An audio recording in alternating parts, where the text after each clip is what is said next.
Steph Weaves Tales presents Paxwood, The Trial of the Demon Slayer, a paranormal fantasy web serial written and narrated by Stephanie Gildart. Episode 1, According to the Prophecy. The duel raged, but all according to the prophecy, it was a true duel. Only Veroriax and me.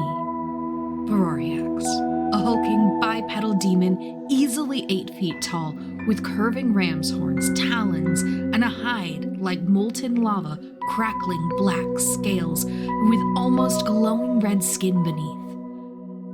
Me, a giant of a young woman, but still 2 feet shorter than my foe. I'd trained for 10 years preparing for this exact moment. I held the key to slaying Veroriax in my grasp. Stahlblum, my Zweihänder, perfectly sized to end this demon's life.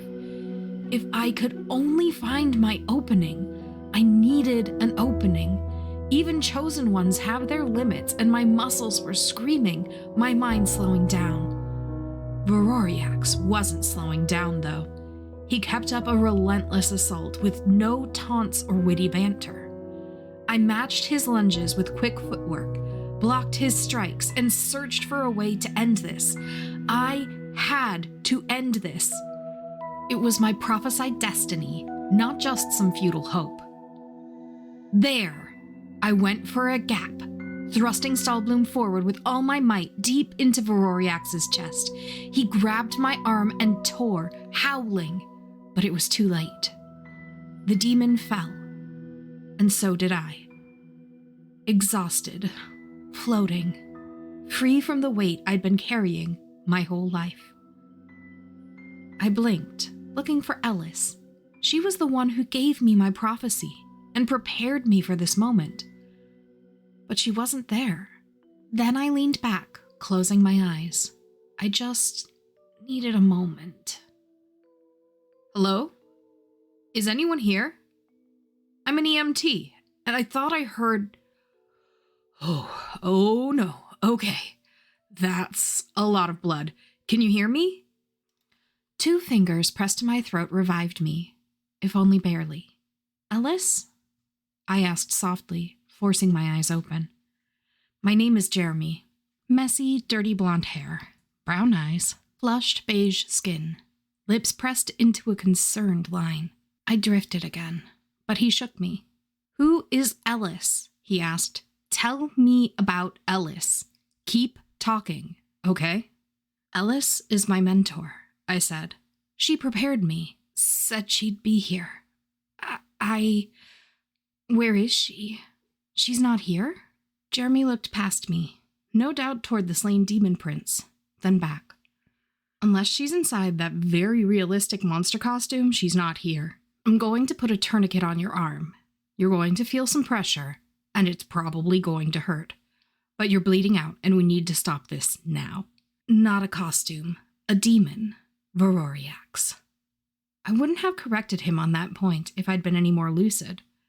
Ellis had taught me to minimize exposure to demons and magic, not amplify their existence.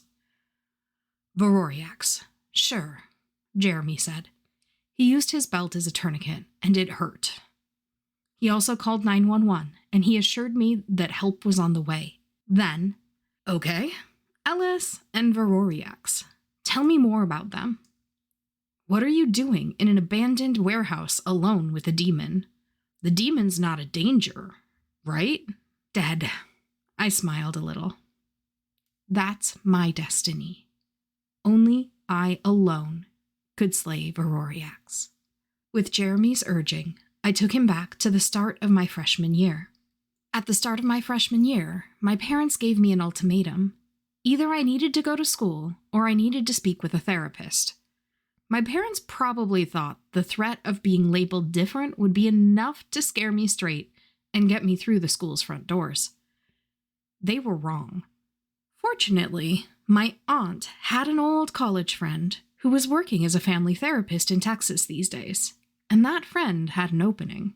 So I sat in a boxy armchair across from my aunt's old college friend, also in an armchair, The therapist had introduced herself with a crisp British accent as Chris Ellis. She was my aunt's age, mid-30s, with platinum blonde hair, cut into a bob, and kind blue eyes. Now, from what I understand, your high school is ranked as one of the best schools in the district. High-quality teachers, low dropout rate, low discipline rate, Ellis said, leaning forward. Your parents are concerned because they've only been able to get you to go to school 2 days since the school year began last week. Can you tell me what made you feel that way? I shook my head. Nothing. That's the problem. Everyone walks around just like they did in middle school. But it's wrong. They walk through the doors like nothing's different except the size of the building. But when I stare at those doors, I get this sense that if I go inside, I'll get hurt. I'll die. I can't go in there. Ellis nodded solemnly as I spoke. I expected platitudes like my parents had already tried on me. Instead, she followed this with another question. You've only felt this at school? Nowhere else? She asked. And only recently? I shook my head. Over the summer, I met up a few times with some friends at the mall. We were going to see a movie in one of the other theaters, not the one with our movie. When I walked past it, I got this bad feeling. Felt sick to my stomach. Before that, I could remember another time. But no one would believe that story. I didn't even believe it. It was more like an old nightmare. It had happened so long ago anyway. Probably my child brain exaggerating things. So, I shook my head. I have an idea of what might be going on with you, Ellis said. But it'll help me most if you're completely honest. Even if it's something you think no one would believe. Even if it seems impossible. Anger and betrayal shocked through me, and I sat up a little taller. Did my aunt tell you?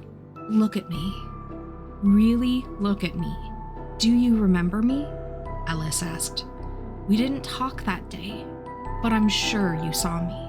I'm the one trying to keep you awake, and you're playing Scheherazade with me. Jeremy laughed. Keep going. Help is maybe 5 minutes out now. Just stay with me. What was it your aunt might have told your mentor about?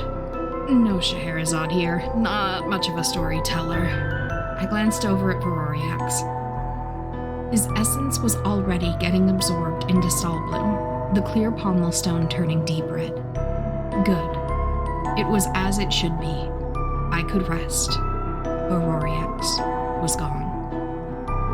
Thank you, listeners, for tuning in. Paxwood Book 2, The Trial of the Demon Slayer, is written and narrated by Stephanie Gildart. That's me. Theme music composed by Human Nature. Visit paxwoodtales.com to read the story as it unfolds. Want to read over my shoulder while I write what's next? Catch me live on Moonbeam for laid-back virtual write-ins and crafting. If you like the story and you want more, like, review, comment, subscribe. And if you're feeling particularly entangled, buy me a skein of yarn on Ko-fi. Carrie's paranormal tip of the day. Do not fight demons alone. I mean, try to avoid fighting demons altogether unless you have the prerequisite training. And if you don't have the training, run away. Demon slaying is a team sport.